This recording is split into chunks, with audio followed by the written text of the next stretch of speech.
여러분 지금부터 하는 제 이야기는 단순한 과거의 회상이 아닙니다. 30년 동안 아무에게도 꺼낼 수 없었던 묻혀져 있던 제 이야기를 들어주세요. 오늘 같은 복수를 꿈꿔왔습니다. 나를 못 알아보는 이 인간은 정말 아직도 정신을 못 차리고 있네요. 여러분은 어디에서 듣고 계신가요? 댓글로 남겨주세요. 정신 못 차리는 사람들이 주변에 계신가요? 그런 사람을 알고 계신다면 댓글에 남겨주세요. 구독과 좋아요 부탁드려요. 보석 같은 이야기와 계속 함께 하실 수 있습니다. 오늘 이야기를 시작합니다. 일산 행신동. 이 동네로 이사 온 지 일주일이 지났다. 소설가 한별이라는 필명으로 얻은 성공 덕분에 조용한 곳에서 새로운 작품을 쓸 수 있게 되었다. 하지만 솔직히 말하면 원래 살던 동네 사람들이 지겨워서 도망쳐 온 것이다. 가식적인 미소와 속보이는 아부에 질렸거든. 그저 나들 조용한 동네 아줌마로 알면 좋을 텐데 가끔 알아보는 사람들이 생기더니 소문이 금방 났다. 공원 산책이라도 할라치면 말고는 사람들이 너무 많아져서 답답했다. 동네 산책도 하고 알아볼 겸 여기저기 다녀보았더니 시간이 늦었다. 저녁 늦게 편의점에 들어섰을 때 계산대 뒤에 서 있던 여성이 내 눈을 사로잡았다. 내 또래로 보이는 그녀는 분명히 한때 미인이었을 것이다. 지금도 단정한 외모에 어딘가 고급스러운 아우라가 남아 있었다. 무엇보다 그녀의 눈빛이 예사롭지 않았다. 마치 무언가를 꿰뚫어 보는 듯한 그런 날카로움이 있었다. 생수와 간단한 생필품들을 골라 계산대로 향했다. 그녀가 바코드를 찍는 동안 나는 그녀의 손을 관찰했다. 한때는 분명 비싼 핸드크림을 발랐을 법한 우아한 손이었지만 지금은 일로 인해 거칠어져 있었다. 그런데 이상했다. 그녀가 나를 보는 시선이 단순한 호기심이 아니었다. 마치 나를 평가하고 있다는 느낌이었다. 계산을 마치고 물건을 받으며 감사 인사를 건넸지만 그녀는 그저 차가운 미소만 지어 보였다. 편의점을 나서면서도 그 시선이 등 뒤에서 따라오는 것을 느꼈다. 뭔가 심상치 않다는 직감이 들었다. 이 동네 생활이 생각보다 단순하지 않을 것 같다는 예감이 스쳤다.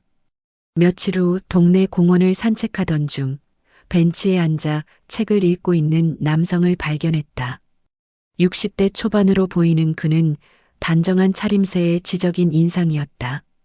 그런데 그가 읽고 있는 책이 놀랍게도 내 작품이었다. 한별 명의로 출간한 소설 중에서도 가장 개인적인 이야기를 담은 작품이었다. 호기심이 생겨 가까이 다가가 보니 그는 정말 집중해서 읽고 있었다.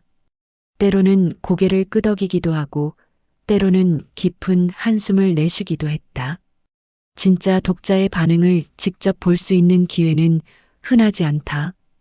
용기를 내어 말을 걸어보기로 했다. 그는 내가 다가가자 반갑게 맞아주었다. 이 책에 대해 극찬을 아끼지 않았다. 특히 주인공이 겪는 시련과 성장 과정이 너무 현실적이라며 마치 실화를 읽는 것 같다고 했다. 작가를 직접 만나보고 싶다는 말까지 했다. 나는 그저 웃으며 들었지만 그의 진심 어린 반응이 기뻤다. 하지만 이상한 점이 있었다. 그가 나를 바라보는 시선에서 단순한 호감 이상의 무언가가 느껴졌다. 마치 오래전부터 나를 알고 있었다는 듯한 그런 친근함이었다. 첫 만남에서 느끼기에는 너무 자연스러운 친밀감이었다. 혹시 어디선가 본 적이 있는 사람일까 하는 생각이 들었지만 기억이 나지 않았다. 어디서 본 사람일까 고민을 해보니 잘 떠오르는 사람은 없다. 하지만 너무 과거까지 가버린 건지 나의 아픈 20대까지 되짚어보고 있었다. 그때는 아팠지만 이제는 나의 작품의 원동력이 되는 나의 과거 30년 전 28살의 나는 인수전자 회사 사장의 수행비서로 일하고 있었다.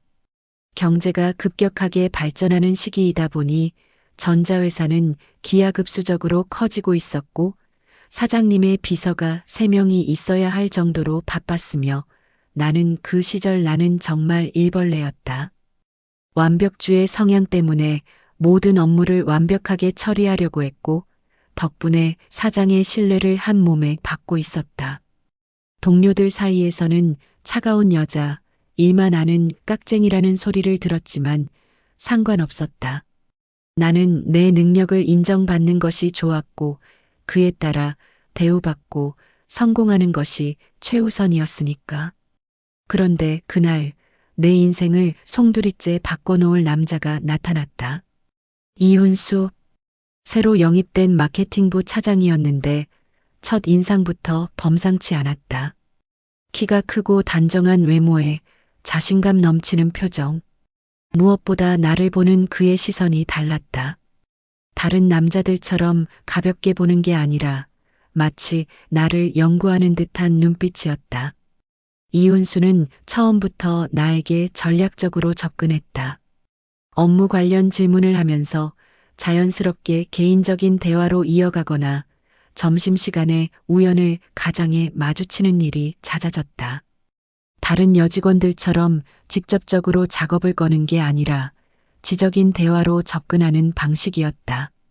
처음에는 그의 의도를 알면서도 재미있어서 놀아줬다.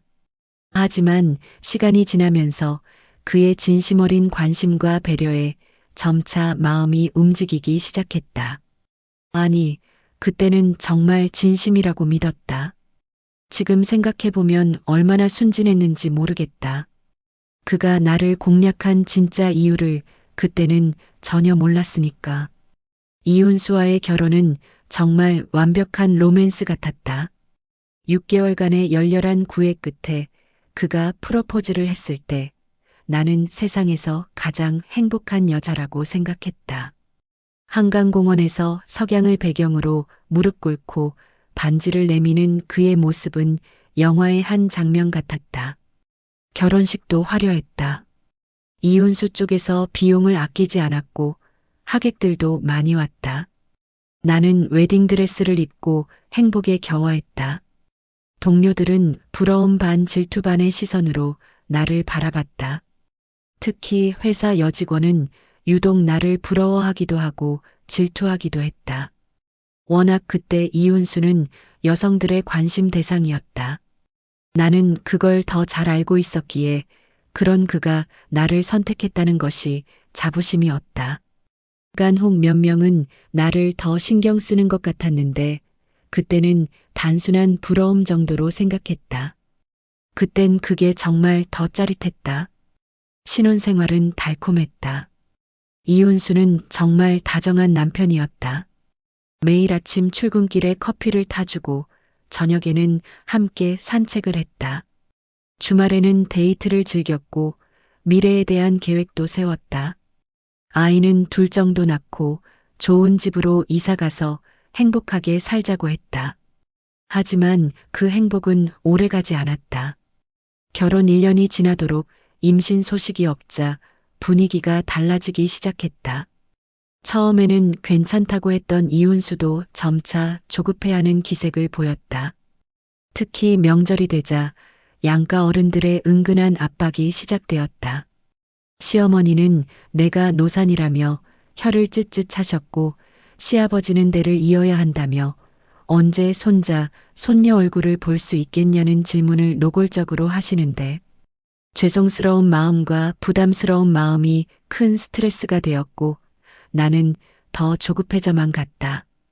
결국 나는 임신에 전념하기 위해 회사를 그만두기로 결심했다. 사장은 만류했지만 이훈수가 적극 지지해줬다. 아이가 생기면 육아에 집중해야 한다며 커리어보다 가정이 우선이라고 했다. 그때는 그 말이 나를 위한 배려라고 생각했다. 하지만 지금 돌이켜보면 그게 함정의 시작이었다. 회사를 그만둔 후에도 1년이 지나도록 임신 소식은 없었다. 우리는 병원을 찾았고 여러 검사를 받았다. 다행히 특별한 이상은 없다는 진단이 나왔지만 의사는 스트레스가 원인일 수 있다며 호르몬 치료를 권했다. 나는 푸른 희망과 기대를 품고 치료를 시작했다. 그런데 호르몬 치료의 부작용이 심각했다. 몸무게가 급격히 늘어나기 시작한 것이다. 처음에는 일시적인 현상이라고 생각했다. 하지만 몇 달이 지나도 체중 증가는 멈추지 않았다. 거울을 보는 것이 고통스러워졌다. 예전에 날씬하고 우아했던 모습은 온데간데 없었다. 그저 고도비만의 아줌마일 뿐이었다. 이윤수의 태도도 서서히 변하기 시작했다. 예전처럼 스킨십을 하지 않았고 함께 외출하는 것도 꺼려했다. 친구들을 만날 때는 아예 나를 데리고 가지 않았다.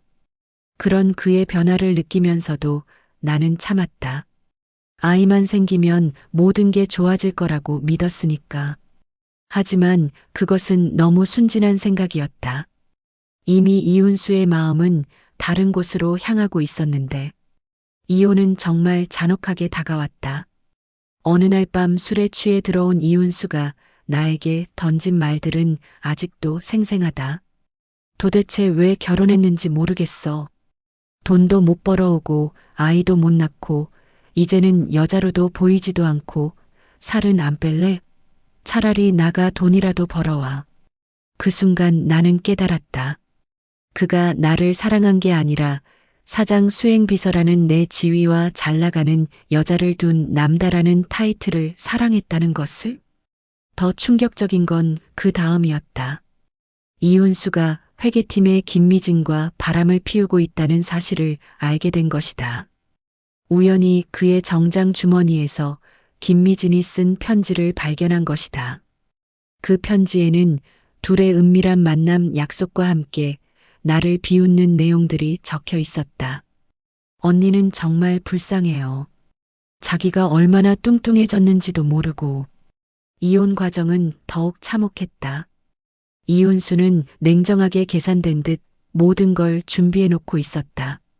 재산 분할도 최소한으로 하려고 했고 심지어 내가 불임이라는 이유로 위자료도 주지 않으려고 했다.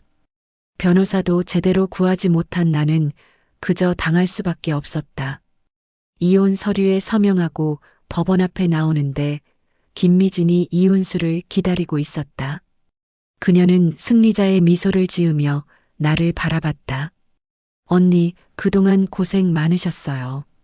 이제 저희가 행복하게 살 테니까 너무 신경 쓰지 마세요. 그 말을 들은 순간 나는 이를 악물었다. 언젠가 반드시 후회하게 만들어주겠다고 다짐했다. 그때는 어떻게 할지 몰랐지만 반드시 복수하리라 마음먹었다. 이혼 후의 삶은 지옥 그 자체였다. 고도비만이 된 몸으로 취업하는 것은 불가능에 가까웠다. 면접장에서 받는 시선들이 날카로웠고 번번이 불합격 통지를 받았다. 작은 원룸으로 이사한 후 나는 거의 집 밖으로 나가지 않았다. 규칙적으로 먹지도 않고 대충 끼니를 때우며 하루하루를 버텼다. 가끔 나가는 날은 도서관을 들려서 조용하게 책을 고르고 빌려오는 정도였다. 그런데 절망 속에서 한 권의 책이 내 인생을 바꿨다. 우연히 도서관에서 집어든 소설이었는데 주인공이 겪는 시련과 극복 과정이 내 상황과 너무 닮아 있었다. 그 소설을 읽으며 처음으로 위로받는 느낌을 받았다. 그리고 생각했다. 나도 내 이야기를 써보면 어떨까? 처음에는 일기 형태로 시작했다. 내가 겪은 배신과 아픔을 글로 풀어내니 마음이 조금씩 가벼워졌다. 그러다가 용기를 내어 그 일기들을 정리해서 출판사에 보냈다. 세 군데에 보냈는데 세 군데 모두 긍정적인 답이 돌아왔고 나는 용기를 내어 책을 출판한 것이 여기까지 나를 있게 해주었다. 나는 정식으로 글을 배운 적이 없기에 나를 드러내기가 무서웠다. 그래서 필명을 사용했고 한별이라는 필명을 택했는데 어둠 속에서도 빛나는 별처럼 새로운 나로 다시 태어나고 싶다는 의미였다. 독자들의 반응이 폭발적이었다. 내 경험에서 우러나온 진솔한 감정들이 많은 사람들의 마음을 움직였다. 출판사로 편지들이 많이 도착했다. 그 편지들을 읽으면서 나도 많은 치유가 되었고 자신감을 되찾아갔다. 이런 아픔을 겪는 건 나뿐만이 아니구나. 그리고 나는 이 아픔을 글로 승화시킬 수 있구나. 그때부터 나는 복수 계획을 세우기 시작했다. 성공하는 것이 최고의 복수라는 것을 깨달았으니까. 나는 성공할 것이라고 생각하고 지필에 매진하였다. 그렇게 30년이 흘렀다. 한별이라는 필명으로 수많은 작품을 발표했고 그중 여러 편이 베스트셀러가 되었다. 특히 배신당한 여성이 역전하는 이야기들이 독자들에게 큰 사랑을 받았다. 나도 모르게 내 경험이 고스란히 녹아든 작품들이었다. 체중도 관리했다. 철저한 식단 조절과 운동으로 예전보다 더 건강해졌다. 성공한 소설가의 지위와 경제력, 그리고 되찾은 외모까지. 이제 나는 완전히 다른 사람이 되었다. 이윤수와 김미진이 버린 그 여자는 더 이상 존재하지 않았다. 그런데 최근 들어 새로운 영감이 떠오르지 않아 고민이었다. 그래서 조용한 동네로 이사를 결정했다. 새로운 환경에서 새로운 이야기를 찾고 싶었다. 하지만 정작 이사 온 이유는 따로 있었다. 우연히 알게 된 정보 때문이었다. 계속 연락하며 지내던 인수전자의 후배에게 이윤수가 이 동네 근처에서 살고 있고 이제는 퇴직해서 노인 일자리를 하며 살고 있다는 것이었다. 그리고 김미진은 편의점에서 아르바이트를 한다는 것도 알았다. 30년 만에 복수할 기회가 온 것이다. 이번에는 확실하게 그들에게 교훈을 주고 싶었다. 내가 얼마나 성공했는지, 그들이 얼마나 어리석은 선택을 했는지 똑똑히 보여주고 싶었다. 편의점에서 김미진을 다시 만났을 때의 쾌감은 말로 표현할 수 없었다. 그녀는 나를 알아보지 못했다. 당연했다. 30년 전에 그 뚱뚱하고 초라했던 여자와 지금의 내가 연결되리라고는 꿈에도 생각하지 못할 테니까. 나는 일부러 여러 번 편의점을 방문하며 그녀를 관찰했다. 김미진은 확실히 늙어 있었다. 한때 젊은 미모로 남의 남편을 뺏었던 그 여자는 이제 평범한 중년 아줌마가 되어 있었다. 편의점 유니폼을 입고 계산대에 서 있는 모습이 초라해 보였다. 예전에 그 당당함은 없고 그저 푸근한 동네 아줌마였다. 내가 복수를 꿈꾸던 그녀와는 달라서 많이 달랐다. 며칠 관찰해 보니 그녀의 패턴을 알 수 있었다. 손님이 별로 없는 시간에는 핸드폰을 보며 시간을 때우고 가끔 한숨을 내쉬는 모습도 보였다. 분명 현재 삶에 만족하지 못하고 있는 것 같았다. 그걸 보며 나는 속으로 쾌재를 불렀다. 그래, 그게 바로 인과응보지. 공원에서 만난 그 남자가 이윤수라는 것도 금세 확신할 수 있었다. 목소리와 말투, 그리고 특유의 제스처까지. 세월이 지났어도 변하지 않는 것들이 있었다. 다만 그는 나를 전혀 알아보지 못했다. 그것도 당연했다. 지금의 나는 그가 버린 여자와는 완전히 다른 존재였으니까.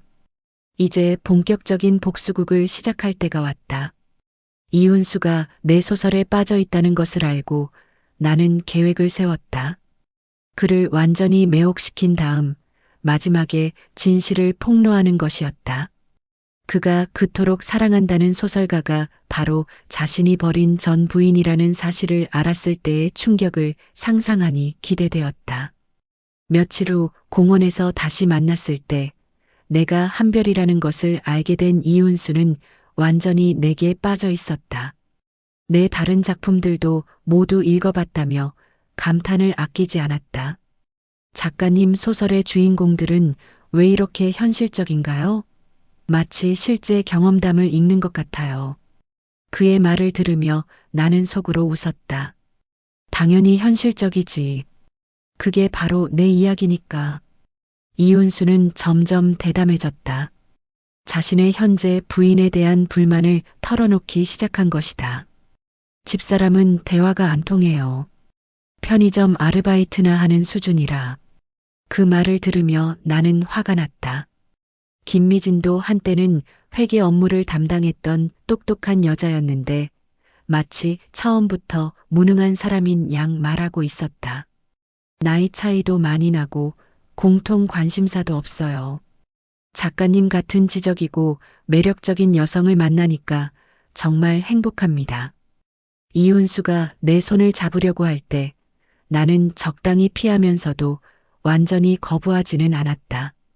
그를 더 깊은 늪으로 빠뜨리기 위해서였다.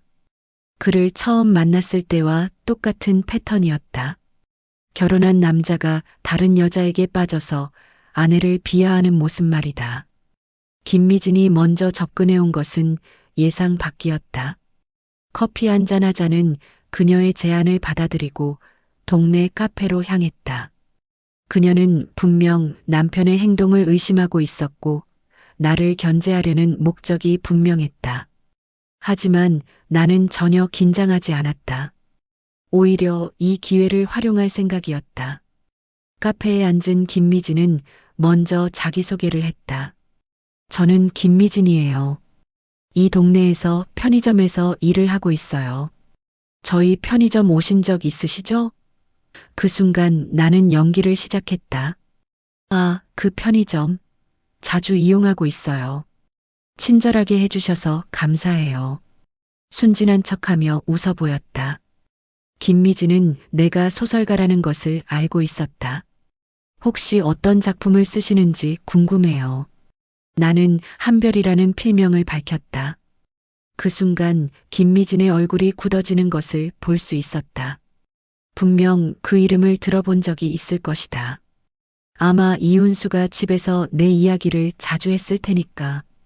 한별 작가님의 소설. 남편이 정말 좋아해요.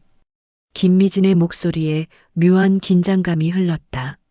나는 더욱 순진한 표정을 지었다. 정말요? 독자를 만나니까 기뻐요. 어떤 작품을 좋아하시나요? 그렇게 우리의 신경전이 시작되었다. 하지만 김미진은 아직 내가 누구인지 모르고 있었다. 복수는 아직 시작도 안 했다. 며칠 후 김미진이 폭탄 발언을 했다. 사실 우리가 처음 만나는 사이가 아니라는 것이었다. 30년 전 같은 회사에서 일했다고, 그리고 자신이 이윤수의 현재 부인이라고 고백한 것이다. 나는 일부러 놀란 척했다. 정말요? 그럼 혹시... 김미진은 더욱 충격적인 고백을 이어갔다.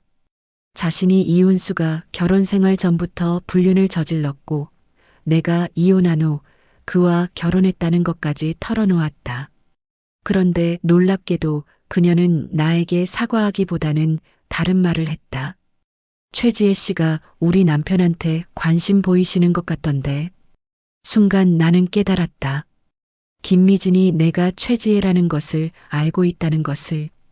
그렇다면 이 모든 상황이 우연이 아니었다. 나는 연기를 멈추고 진짜 표정을 드러냈다. 언제부터 알고 있었어? 김미진이 씁쓸하게 웃었다. 처음 편의점에 들어왔을 때부터요. 많이 변하셨지만 목소리와 걸음걸이는 그대로더라고요. 그리고 한별이라는 필명도 예전에 최지혜 씨가 별을 좋아한다고 했던 거 기억나거든요. 이제 서로의 정체를 안 상황에서 진짜 대화가 시작되었다. 하지만 예상과 달리 김미진은 적대적이지 않았다. 오히려 담담한 표정으로 말했다. 30년 동안 많이 후회했어요. 그때 그런 일만 안 했어도 하면서 저는 제가 받는 벌이라고 생각하면서 살았어요. 그녀의 말에서 진심이 느껴졌다. 김미진의 다음 말이 더욱 놀라웠다. 나에게 고마움을 표현한 것이다. 내가 이윤수와 이혼해준 덕분에 자신이 그와 결혼할 수 있었지만 정작 결혼 생활은 행복하지 않았다고 했다. 이윤수는 변하지 않는 사람이었고 자신도 결국 같은 대우를 받게 되었다는 것이었다. 최지혜 씨 소설을 읽으면서 깨달았어요. 그때 저희가 한 일이 얼마나 잘못된 건지, 그리고 최지혜 씨가 그 일로 인해 얼마나 아팠을지도요. 김미진의 목소리에 진심 어린 후회가 담겨 있었다. 하지만 나는 쉽게 용서할 생각이 없었다. 고마워할 일은 아니죠. 그때 받은 상처가 얼마나 컸는지 아세요? 내 목소리가 차갑게 변했다. 김미진은 고개를 숙였다. 알아요.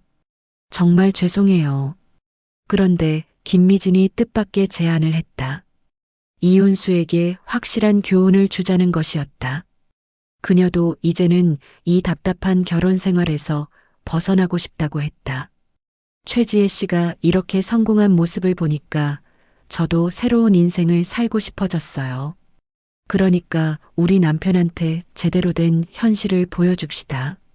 나는 김미진의 제안이 흥미로웠다. 혼자서 복수하는 것보다 훨씬 효과적일 것 같았다. 구체적으로 어떻게 할 생각이세요? 김미진의 눈에 결의가 서렸다. 이윤수가 당신을 완전히 포기할 때까지 철저하게 망신을 주는 거예요. 김미진과 나는 치밀한 계획을 세웠다. 이윤수가 나에게 완전히 빠져들도록 한 다음 결정적인 순간에 모든 진실을 폭로하는 것이었다. 김미진은 그동안 이윤수의 행동을 몰래 기록해뒀다고 했다. 사진도 찍고 대화 내용도 녹음해뒀다는 것이다. 며칠 후 이윤수는 예상대로 더욱 적극적으로 나왔다. 이번에는 정말 진지하게 프로포즈를 하려고 했다. 꽃다발과 반지까지 준비해서 공원에서 무릎을 꿇고 말했다. 한별 작가님, 저와 새로운 인생을 시작해 주세요. 아내와는 이혼하겠습니다. 나는 일부러 당황한 척하며 시간을 끌었다. 갑자기 이러시면 어떡해요? 생각할 시간을 주세요. 이윤수는 더욱 간절하게 매달렸다. 작가님 같은 분을 놓칠 수는 없어요. 제가 정말 간절해요. 바로 그 순간 김미진이 등장했다. 박수를 치며 다가오는 그녀의 모습을 본 이윤수는 완전히 얼어붙었다. 와, 정말 감동적인 프로포즈네요. 멋있어요.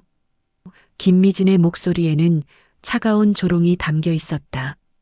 이윤수는 변명을 늘어놓으려 했지만 김미진은 들어주지 않았다.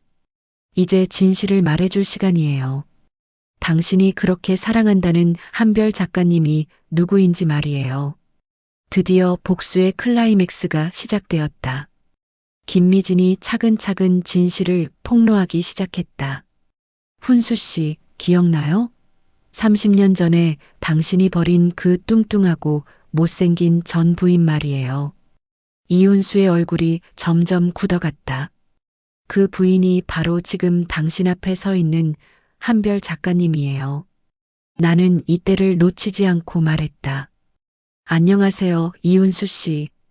오랜만이네요. 차가운 미소와 함께 정체를 드러내자 이윤수는 완전히 멘붕에 빠진 표정이었다. 입을 벌린 채 나를 바라보며 말을 잇지 못했다. 어떤 기분이에요? 당신이 그렇게 버리고 싶어 했던 여자가 이렇게 성공한 소설가가 된 기분이 말이에요. 내 목소리에는 30년 동안 쌓인 분노가 담겨 있었다. 그때 저를 못생겼다고, 쓸모없다고 했죠? 김미진이 거들었다.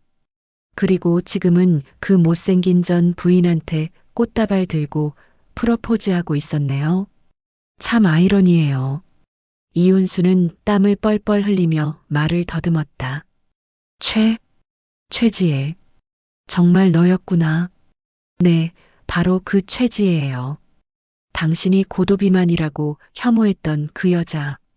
그런데 어때요? 지금의 제 모습이? 나는 천천히 그 앞에서 한 바퀴 돌며 보여줬다.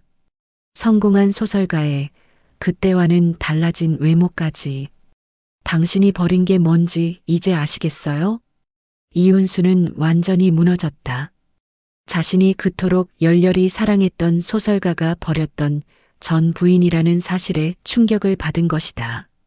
더욱이 내가 이렇게 성공하고 아름다워진 모습을 보며 엄청난 후회를 하고 있는 것이 역력했다. 최지혜. 아니, 한별 작가님. 저는 정말. 이윤수가 말을 더듬자 나는 손을 들어 그를 제지했다. 이제 와서 후회해도 늦어요. 과거에 당신이 한 선택의 결과를 똑똑히 보세요. 김미진이 결정타를 날렸다. 핸드폰을 꺼내더니 그동안 찍어둔 사진들과 녹음 파일들을 보여주었다. 여보, 이거 동네 사람들한테 보여줄까 하다가 참았어요. 하지만 앞으로도 이런 짓 한다면 주저하지 않을 거예요. 이윤수는 완전히 기가 죽었다. 여보, 정말 미안해. 하지만 김미진은 냉정했다.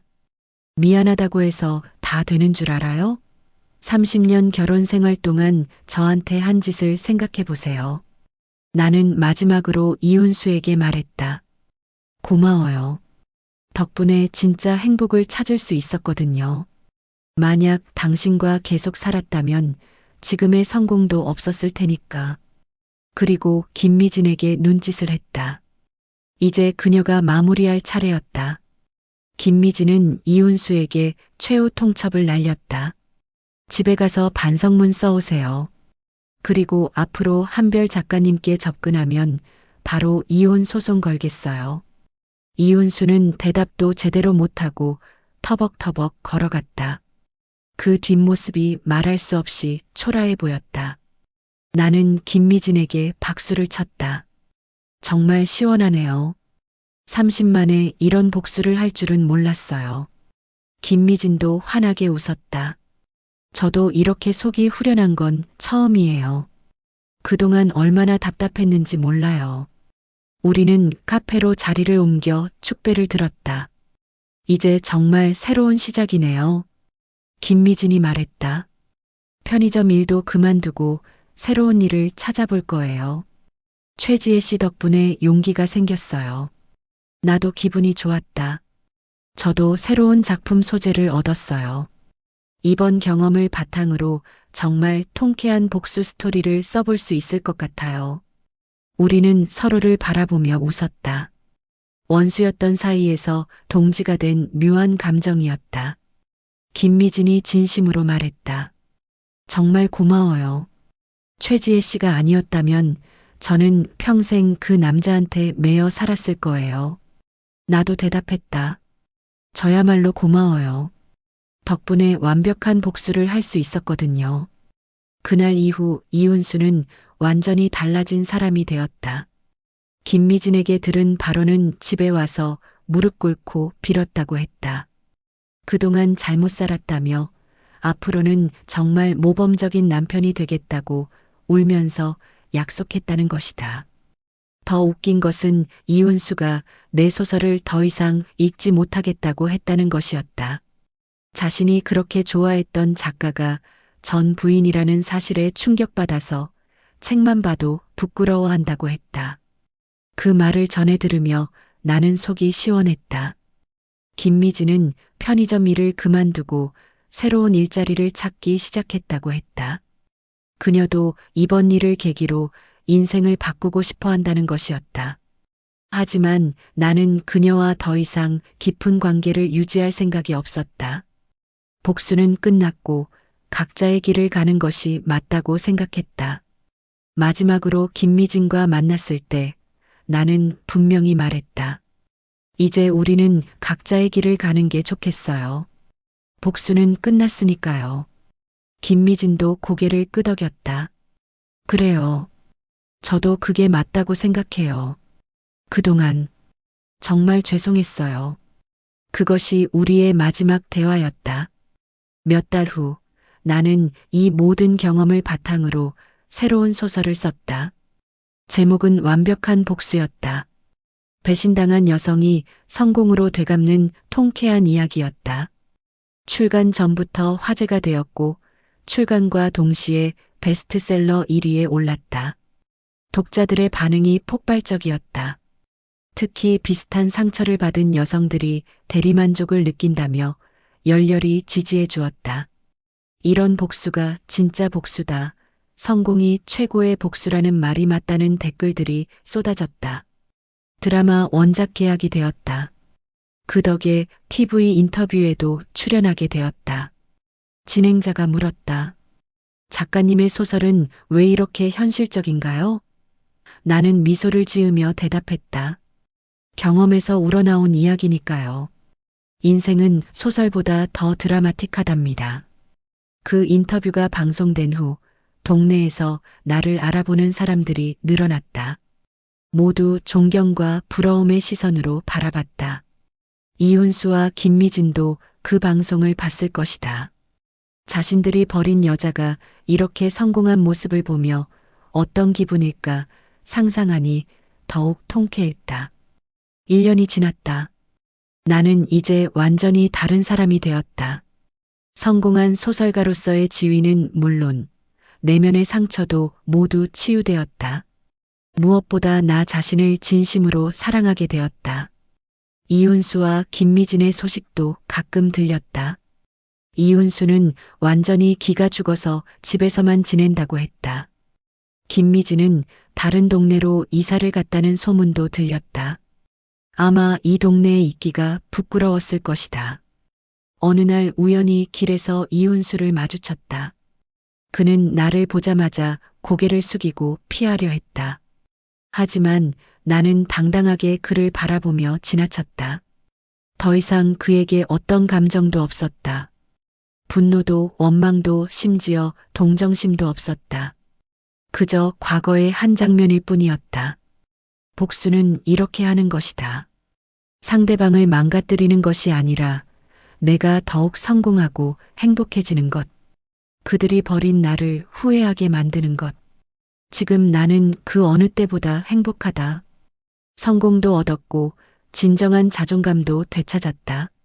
무엇보다 내 자신의 가치를 스스로 증명해냈다. 이것이야말로 최고의 복수이자 최고의 인생 역전극이었다. 이제 나는 진짜 자유로운 여자가 되었다. 여러분의 이야기는 어떤가요? 후회 없이 살고 계신가요? 댓글로 여러분의 생각을 들려주세요. 오늘도 끝까지 시청해 주셔서 감사합니다. 다음 편에서 더 감동적인 이야기로 찾아뵙겠습니다.